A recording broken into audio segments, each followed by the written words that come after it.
З міжнародных падзеяў мы можам зафіксаваць важную тэндэнцыю абвастрэння супярэчнасцей, абвастрэння канфлікту паміж Расіяй і Захадам. Дональд Трамп паабяцаў падтрымку, вайсковую падтрымку ўзбраеннямі ў краіне і таксама даў Расіі 50 дзён на спыненне вайны. Калі гэта не адбудзецца, то Трамп абяцае даволі жорсткія санкцыі супраць Расіі. We are very unhappy, I am, with Russia, but we'll discuss that maybe a different day.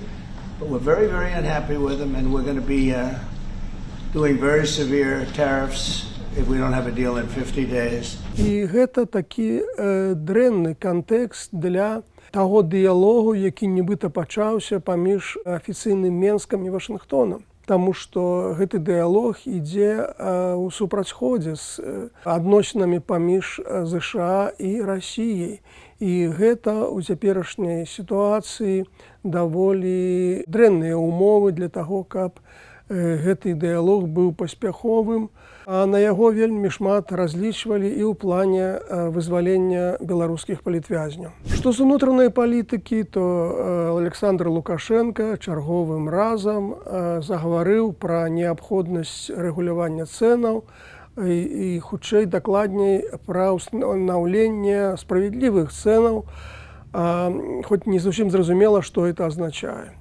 Прычым Лукашенко загаварыў на гэтую тэму падчас перамоваў з губернатором Санкт-Петербурга Александром Бегловым.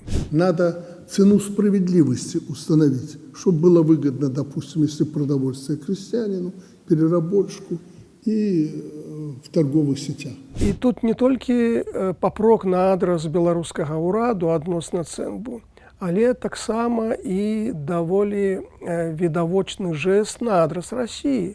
Справа ў тым, што ў Расіі крытыкавалі рэгуляванне цэнаў у Беларусі.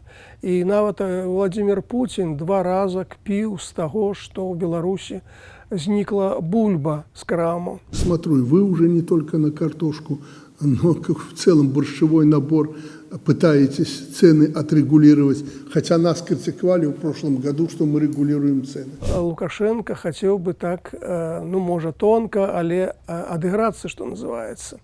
Ён сказаў, што ну вот, з мяне тут крытыкавалі ў Расіі, а цяпер і ў самой Расіі пачалі рэгуляванне цэнаў. І ўвогуле расіяне, як і беларусы, любяць справядлівасць. Ну і вот, маўляў, у Беларусі яна лепшая справядлівасць, чым у Расіі, і перадавы досвед Беларусі цяпер вымушана браць на ўзбраенне і сама Расія. Такі тонкі жэст, дыпламатычны жэст на адрас старэйшага брата. Што з вонкавай палітыкі, то можна яшчэ раз казаць пра тое, што паварот на ўсход замежнай палітыкі мае чарговае пацвярджэнне ў практычнай рэалізацыі. Нечакана Беларусь наведаў прэзідэнт Інданезіі Субіанто. Прычым нечакана было гэта для ўсіх і нават для прэсавай службы Александра Лукашэнкі, бо яны звычайна піарацца за значна больш дробных падзеяў міжнароднага жыцця, а цяпер яны не змаглі дакладна нават апавядаць, пра што ж размаўлялі Лукашенко з інданезійскім прэзідэнтам. А Інданезія – гэта 4-я ў свеце краіна па колькасці насельніцтва. Я рад приветствовать вас здесь, в этом доме, и готов с вами обсудить все вопросы, которые могут быть в повестке наших отношений. Пакуль што вялікай цікавасці паміж Беларусю і Інданезіяй не назіраецца. Інданезія нават не мае сваёй амбасады ў Менску, а функцыю амбасадара выконвае амбасадар Інданезіі ў Расіі. Гандлёвы абарот мінулым годам склаў 210-220 мільёнаў даляраў. Галоўным экспартным таварам Беларусі ў гэтую краіну з'яўляецца калій. І прыкладна 20% імпарта інданезійскага – гэта беларускі калій. Гэта 4-я краіна ў свеце па аб'ёму экспарту калію з Беларусі пасля Кітая, Індыі і Бразіліі. Ну і можна меркаваць, што менавіта пра калій, пра лагістыку ягонай дастаўкі ў Інданезію і ішла гаворка, бо з гэтай лагістыкай зараз праблема ў звязку з тымі санкцыямі, у якіх апынулася Беларусь. Максім Рыжанкоў, міністр замежных спраў Беларусі, ладзіць візіты цяпер у Азію, наведаў Пекін, дзе адбылося паседжанне міністраў замежных спраў Шанхайскай арганізацыі супрацоўніцтва. Цяпер Беларусь паўнавартасны чалец гэтай арганізацыі, і таму Рыжанкоў удзельнічаў у гэтым паседжанні. Ну а потым здзейсніў візіт у Лаос і Таіланд.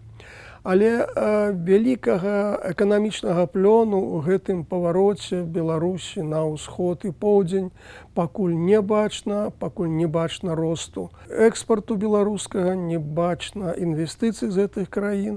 Таму Беларусь хутчэй губляе ад разрыву адносін з Захадам і павароту на ўсход. Чым пра гэта кажуць беларускія дзяржаўныя медыі, для якіх вось гэты паварот на ўсход больш піяраўскі складнік мае значэнне і доказ таго, што Беларусь, маўляў, не ў ізаляцыі.